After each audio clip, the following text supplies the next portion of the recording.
You know, dietary supplements, they're everywhere, right? In our kitchens, our gym bags, and for a lot of us, they're just part of the daily routine. But between the promise of better health and the peril of some pretty hidden risks, what's the real story? Today, we are pulling back the curtain on the truth about supplements. So get a load of this number. 1 in 3. That's how many Australians are now taking at least one dietary supplement. That is a huge shift in how we think about our health. And believe me, that number is only climbing. And yeah, that rise isn't just a feeling, it's a fact. In just over a decade, we've gone from about 28% to more than a third of the entire population using supplements. So, with this multi-billion-dollar industry absolutely booming, you have to ask, what are we actually buying into? Okay, first up, let's talk about the promise. It's really easy to be skeptical, I get it. But behind all the marketing hype, there are some legitimate, evidence-backed reasons people are turning to supplements. The clearest, most undeniable advantage is filling a genuine nutritional gap. I mean, when your doctor has actually confirmed your body is lacking something essential, supplements aren't just some wellness trend. They're a targeted medical tool. And one of the most common deficiencies is for the good old sunshine vitamin. 23%. That's how many Australian adults are deficient in vitamin D. We're talking nearly 1 in every 4 people lacking a vitamin that is absolutely crucial for bone health and your immune system. But wait, how is that even possible in a country famous for its sunshine? It feels like a total paradox, doesn't it? But think about it. Our modern indoor lifestyles, plus being smart about sun protection, means we're just not making enough vitamin D from the sun anymore. And for some groups, the risk is way, way higher. For the elderly in residential care, or for veiled women, or those with darker skin, the deficiency rates can just skyrocket. For these people, supplementation isn't a fad. It's a medical necessity to prevent really serious conditions like osteomalacia, which literally softens your bones. And, the benefits can go beyond just fixing what's missing. A huge review by Australia's top health researchers, the NHMRC, found pretty solid evidence for other uses.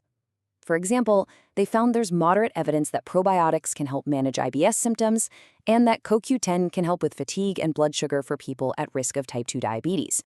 But that's only half the story, because for every legitimate promise, there is a potential peril.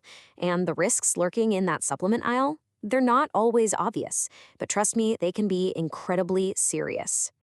This quote right here gets to the absolute heart of the problem. We just assume that because something is labeled natural, it must be harmless. But that is a massive, critical misunderstanding. Over-supplementation, just taking too much, can have severe consequences. Let's take vitamin B6. It's essential for energy, sure, but Australia's own regulator, the TGA, has warned that taking too much can cause irreversible nerve damage. And the real danger here is that it's so easy to accidentally overdose. You might take a multivitamin, a B complex, and maybe a magnesium supplement, not even realizing they all contain a dose of B6. And the risks can get even scarier if you're heading for surgery. Everyday supplements you wouldn't think twice about, like fish oil or even garlic, can actually thin your blood, increasing the risk of bleeding. And others, like St. John's wort, can mess with anesthesia in a really dangerous way. It's a pretty stark reminder why telling your doctor everything you take is absolutely vital. But perhaps the most alarming risk of all is something called adulteration. This is where supposedly herbal or natural products are illegally spiked with undeclared prescription drugs. I mean, the TGA regularly finds these so-called sexual enhancement supplements that secretly contain sildenafil, the active ingredient in Viagra, which can cause a life-threatening drop in blood pressure for anyone on heart medication. So, with all that said, how on earth are you supposed to navigate this market? Well, the secret is actually hiding in plain sight, right there on the label. You just need to know what to look for. All right, so most of the supplements you see on the shelf are classified as listed medicines. You can spot them because they have an AUSTL number on the packaging. Now, these are considered low risk, but here's the catch. And this right here is probably the single most important thing you need to understand. With ASTL products, the regulators check for safety and quality, but, and this is a big but, they do not check if the health claims are true before it's sold. The company just has to hold the evidence. That is a world away from ASTR medicines like your Panadol, which have to go through intense evaluation to prove they actually work.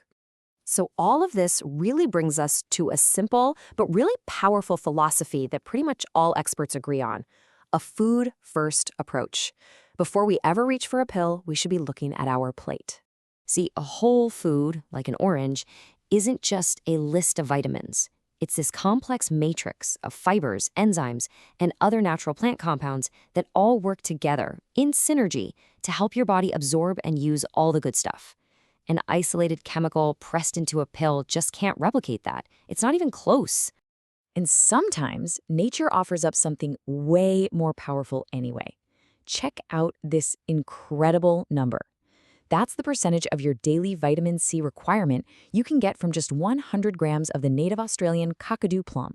It's the world's richest natural source, and it comes packed with all those other beneficial compounds that a synthetic vitamin C pill just doesn't have. So ultimately, the path to being smarter about all this is about shifting our focus. It starts with prioritizing a healthy, balanced diet. That's number one. Then we use supplements strategically to fill specific, confirmed nutritional gaps. And most importantly, we do it all with the guidance of a doctor or pharmacist who actually understands our complete health picture. Which really just leaves us with a simple question. In this whole search for wellness, are we looking for health in the right place?